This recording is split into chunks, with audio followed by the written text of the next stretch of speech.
ഈ കൊല്ലം കായംകുളം കരുനാഗപ്പള്ളി ഭാഗത്ത് നടന്ന ഒരു മുസ്ലിം പെൺകുട്ടിയുടെ നിക്കാഹ്.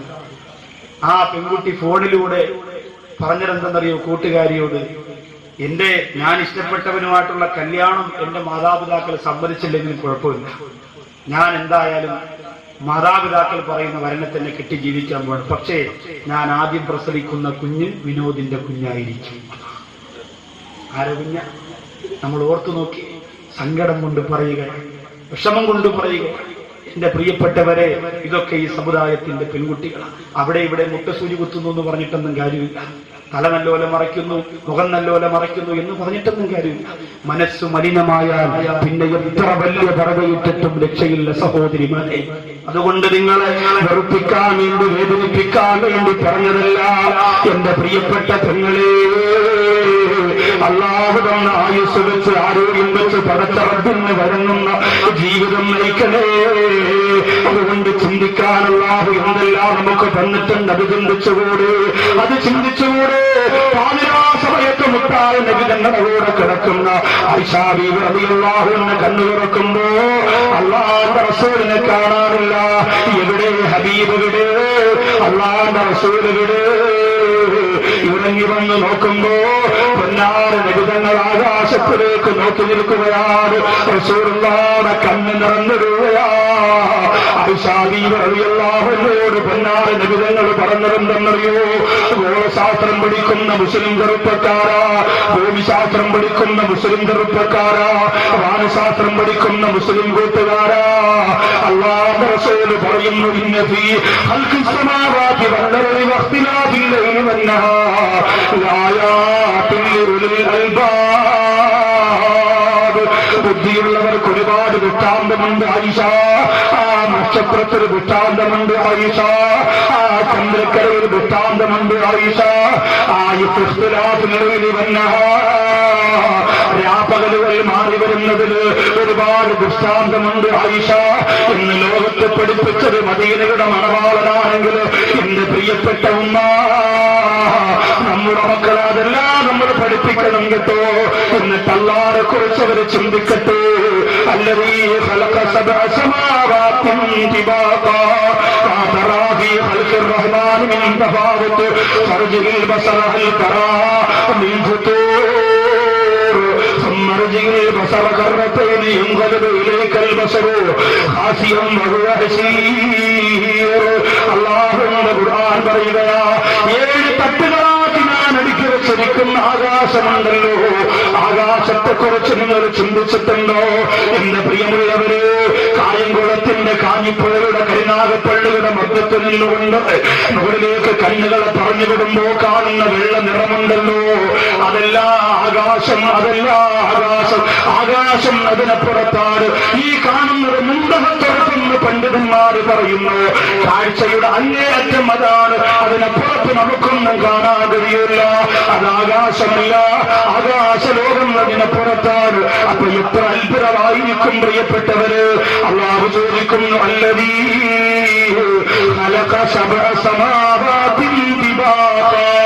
ഒരു തട്ടുകളാക്കുക പറച്ചു വെച്ചിരിക്കുന്ന ആകാശമുണ്ടല്ലോ, ഖലഖ സബഅ സമാവാതിൻ തിബാഖാ മാ തറാ ഫീ ഖൽഖിർ റഹ്മാൻ മിൻ തഫാവുത് ഫർജിൽ ബസറ ഹൽ തറാ മിൻ ഫുതൂർ. ഇന്റർനെറ്റ് മുമ്പിൽ വെച്ച് ജീവിക്കുന്നവര്, കമ്പ്യൂട്ടറിന്റെ മുന്നിൽ നിന്ന് നേരം വെളുക്കുന്നവര്, ചാറ്റിംഗ് നടത്തുന്നവര്, ലോകത്തിന്റെ മനപ്പതികളുടെ എണ്ണം പറയാൻ കരുത്ത് നേടിയ യുവത്വര്, ലോകത്തിലുള്ള സസ്യലതാദികളുടെ പച്ചലുകളുടെ എണ്ണം പറയാൻ കഴിവ് നേടിയ പ്രിയപ്പെട്ട യുവത്വര്, ഭൂമിയുടെ നീളവും വീതിയും അളവും പറയാൻ ആഴവും അളന്നിട്ട് പറയോ കമ്പ്യൂട്ടറിലൂടെ കഴിവ് നേടിയ യുവത്വര്, അല്ലാഹുവിനോട് ചോദിക്കുകയാ, ബുദ്ധി മനലിച്ചിട്ടില്ലാത്തവര്, ശരിയാവില്ലും ആകാശലോകം കീഴടക്കിയപ്പോ കൈയടിച്ചു പോയ സമുദായമേ, ചന്ദ്രനും ചൊവ്വയും കീഴടക്കിയെന്ന് അഭിമാനം പറയുന്ന എന്റെ പ്രിയപ്പെട്ട മനുഷ്യരെ, അല്ലാഹുവിന്റെ ഖുർആനിന്റെ സൂറത്തുൽ മുൽക്ക് നിങ്ങളോട് ചോദിക്കുകയാ, ഞാൻ പടച്ചുവെച്ച, നിങ്ങളുടെ ഒരാളുടെയും സഹായമില്ലാതെ ഞാൻ പടച്ചുവെച്ച 7 തട്ടുകളാണ് പടച്ചുവെച്ച ആകാശമുണ്ടല്ലോ, മുടി വല്ല അപാകതയുണ്ടോ എന്ന് പരിശോധിക്കടാ. അല്ലാഹുവാ പറയുന്നത്, നിന്റെ കണ്ടുപിടുത്തം കൊണ്ടുപോയി പരിശോധിക്കടാ. ഭൂമികുലുക്കം വരുന്നതിന് മുമ്പ്, സുനാമി വരുന്നതിന് മുമ്പ്, മണിക്കൂറുകൾക്ക് മുമ്പ് അലാറമിട്ടുകൊണ്ട് അറിയിക്കാൻ വെച്ചിരുന്ന ലക്ഷക്കണക്കിന് രൂപ വില വരുന്ന ജപ്പാനിന്റെ യന്ത്രങ്ങൾ എവിടെ? പറന്നുപോയ ഫ്ലൈറ്റുകൾ എവിടെ? നിലത്തൂടെ പോയ തൊഴിലുകൾ എവിടെ? എല്ലാ കടലുകരയിലേക്ക് പടച്ചറപ്പ് കൊണ്ടുവന്നപ്പോ ഒഴുകിപ്പോരെങ്കിൽ എന്റെ പ്രിയപ്പെട്ടവരെ,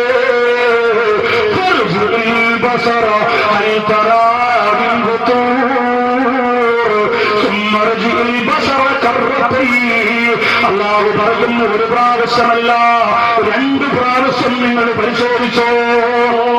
2 പ്രാവശ്യം പരിശോധിച്ചോ. തോറ്റ് തുപ്പിയിട്ടുകൊണ്ട് എന്റെ മുമ്പിലേക്ക് നിങ്ങളുടെ കണ്ടുപിടുത്തങ്ങൾ വന്നെത്തുമെന്ന് അല്ലാഹുവിന്റെ ഖുർആൻ. പടച്ച ആകാശത്തിൽ അപാകതയുണ്ടായിരുന്നെങ്കിൽ നമുക്കിന്നിങ്ങനെ ജീവിച്ചിരിക്കാൻ പറ്റും. ലോജിക്ക്. അതുകൊണ്ട് നല്ലത് നമ്മൾ ചിന്തിക്കും. എത്രയോ ചിന്തിക്കാൻ. മനുഷ്യന്റെ ശരീരത്തെ കുറിച്ച് മാത്രം നമ്മൾ ചിന്തിച്ചാൽ മതിയല്ല. ഒന്നെ അറിവത് ഫർലാമേ, ഒന്നാദനെ അറിവത് സുന്നത്താമേ. നിന്റെ ശരീരത്തെ കുറിച്ച് പഠിക്കൽ നിർബന്ധം, അള്ളാഹയെ കുറിച്ച് പഠിക്കൽ സുന്നത്ത് എന്ന് മഹാന്മാര് പറഞ്ഞതെന്തെന്നറിയോ? നിന്റെ ശരീരത്തെ കുറിച്ച് പഠിക്കുമ്പോൾ മൻ അറഫ നഫ്സഹു ഫഖദ് അറഫ റബ്ബ, സ്വാഭാവികമായും അവൻ അവന്റെ റബ്ബിനെ കുറിച്ച് പഠിച്ചു കഴിഞ്ഞു. നമ്മൾ അതാണ് ചിന്തിക്കാനുള്ളത്. അല്ലാതെ എന്റെ പ്രിയമുള്ളവരെ, എന്റെ ഈ മുമ്പിൽ ഇരിക്കുന്ന സഹോദരങ്ങളിൽ ആവശ്യമില്ലാത്ത എന്തൊക്കെയാണ് മൊബൈലുകളിലൂടെ പടച്ചുവിടുന്നത് എന്നത്. നെറ്റിൽ നിന്ന് കടമെടുത്തുകൊണ്ട് കുറെ വൃത്തിഹീനമായ കുറെ സംഭവങ്ങൾ പല മൊബൈലിനകത്തുമുണ്ട്. ഇസ്ലാമിന്റെ പ്രചരണം എന്നാണ് വെപ്പ്. എന്താണെന്നറിയോ? പണ്ട് കാലത്തൊക്കെ ഒരു കത്തടിച്ചിറക്കുമായിരുന്നു. മക്ക പള്ളിയിൽ നടന്ന സംഭവം, അത്ഭുത സംഭവം. ഈ കത്ത് വായിച്ച് ഞാൻ ഉറങ്ങിക്കിടക്കുകയായിരുന്നു മക്കയിൽ. അപ്പൊ ജിബ്രീൽ വന്നു, വിളിച്ചുണർത്തി, മുണ്ടൊക്കെ എടുത്തുടിപ്പിച്ച് മദീനയെ ചാരിയിരുത്തി, മക്കയെ ചാരിയിരുത്തി കാര്യങ്ങൾ പറഞ്ഞു. എന്നിട്ട് ഇങ്ങനെ സംഭവങ്ങൾ ഉണ്ടായി. ഇത് 51 പേർക്ക് നിങ്ങൾ ഫോട്ടോ സ്റ്റാറ്റ് എടുത്തു കൊടുത്തില്ല എങ്കിൽ അടുത്ത മണിക്കൂറിനകത്ത് നിങ്ങൾക്കൊരു അപകടം സംഭവിക്കാം. ഇത് കേൾക്കുമ്പോ അവന്റെ കാര്യം ഒതുങ്ങി എന്ന് പറഞ്ഞുകൊണ്ട് ആ പ്രിയപ്പെട്ട സുഹൃത്ത് ഓട്ടോ ഓടിക്കുന്നവനാണെങ്കിൽ കഷ്ടപ്പെട്ടുകൊണ്ട് അയാൾ എന്ത് ചെയ്യുന്നു? ആ തുണ്ടം കൊണ്ട് നടന്ന് ഫോട്ടോ സ്റ്റാറ്റ് എടുത്ത് എല്ലാവർക്കും ഓരോന്നോരോന്നോരോന്നോരോന്ന് ഇങ്ങനെ കൊടുക്കുക. അതുപോലെ 1000 എണ്ണം അടിക്കുന്നു, 2000 എണ്ണം അടിക്കുന്നു, 3000 എണ്ണം അടിക്കുന്നു. ഇങ്ങനെ അടിച്ചിറക്കി ഇങ്ങനെ കൊടുക്കൽ തന്നെ. ഇന്നിപ്പോ അതിന്റെ കാലം കഴിഞ്ഞു. ഫോട്ടോ സ്റ്റാറ്റിന്റെയും ഫോട്ടോ കോപ്പിയുടെയും കാലം കഴിഞ്ഞു. ഇന്ന് മെസ്സേജിന്റെ കാലമാണ്. മെസ്സേജ് അയച്ചിട്ട് പറയും, 50 പേർക്ക് ഈ മെസ്സേജ് അയച്ചു കൊടുത്തില്ലെങ്കിൽ നീയും നിന്റെ ഭാര്യയും മൊബൈൽ പൊട്ടിത്തെറിച്ചില്ല. അപ്പോഴേ അവൻ ചാർജ് ചെയ്തിട്ട് അയച്ചു കൊടുക്കലാണ് എല്ലാവർക്കും. ഇന്നിപ്പോ അങ്ങനെയാണ്. അതുകൊണ്ട് അങ്ങനെ പുരോഗമനം വന്നപ്പോ പുതിയ ദീനിന്റെ പ്രവർത്തനം ഇറങ്ങി. എന്താണെന്നറിയോ?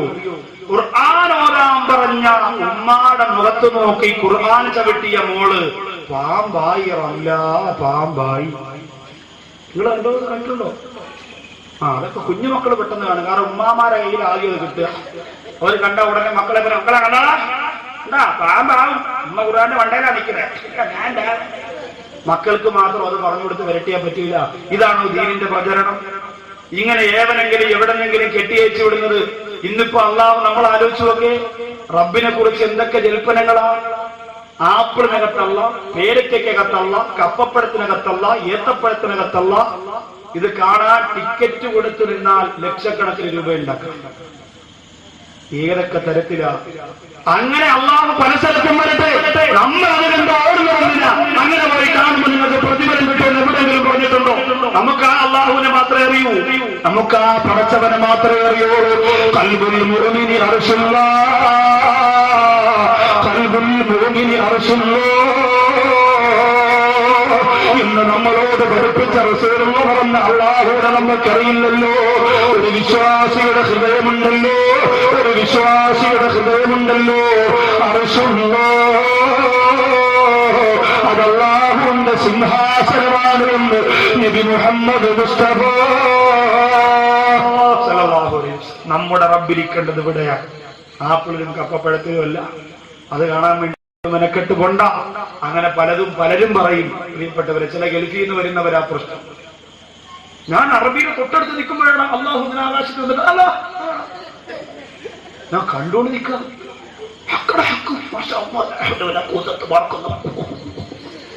എന്നിട്ട് മൊബൈലിനകത്ത് ഒപ്പിയെടുത്തുകൊണ്ട് നാട്ടിൽ മൊത്തം കാണിക്കും. ആകാശത്ത് അള്ള വന്ന് സുഖാണോ എന്ന് ചോദിച്ചിട്ട് പോയി. കാഞ്ഞിപ്പോഴും അടിയാരാക്കാരെ മോനെ സുഖാണോ കവിയുടെ നിൽക്കുമ്പോഴാണ് നെറ്റിലൂടെ ഇങ്ങനെ കാണിക്കുക അള്ള വന്നിട്ട് പോകുന്നത്. എന്ത് ലോകമാണ് ഇതൊക്കെ കണ്ട് ഈമാൻ കൂടുമെന്ന് ചിന്തിച്ചവരെ പണ്ട് റൂഹ് പിടിക്കാൻ അസ്രായേൽ വരണമെന്ന് പറഞ്ഞവരെ കാസറ്റ് ഇറങ്ങി. ഭയങ്കര പേടിയായിരുന്നു. ദാത്തമാരെയൊക്കെ വിരട്ടി മച്ചാറിഞ്ഞ് കണ്ടാ മറ്റേ കുറെ നാൾ കഴിഞ്ഞ് പിന്നെ പേടിയില്ലാതായി. കാരണം എന്താ? അസ്രായേൽ സ്ക്രാച്ച് പിടിച്ച് അടുക്കള കിടക്കണം. പാപ്പാരെ ചെരുപ്പ് വെട്ടി വീടുണ്ടാക്കി പിള്ളേർ സീഡി ഇങ്ങനെ സീറ്റ് ഇത് സ്റ്റീറിംഗ് ആയിട്ട് വെച്ച് കൊണ്ട് നടക്കുക. അസ്രായേൽ ഇപ്പൊ അങ്ങനെ. അതുകൊണ്ട് കൃത്രിമമായ ദൈവത്തെ നമ്മൾ ഉദ്ദേശിച്ചാൽ എപ്പോ പൊളിഞ്ഞെന്ന് ചോദിച്ചാൽ അല്ലാഹുവിന്റെ റസൂല് പഠിപ്പിച്ചതിനപ്പുറം മോഡൽ എന്റെ പ്രിയപ്പെട്ടവരെ നമ്മൾ ഇറക്കിയ നിലനിൽപ്പുണ്ടാവില്ല. എല്ലാവരും അങ്ങനെ ഒരു ശ്രമമൊക്കെ നടത്തി പലരും നിശ്ചയില്ല.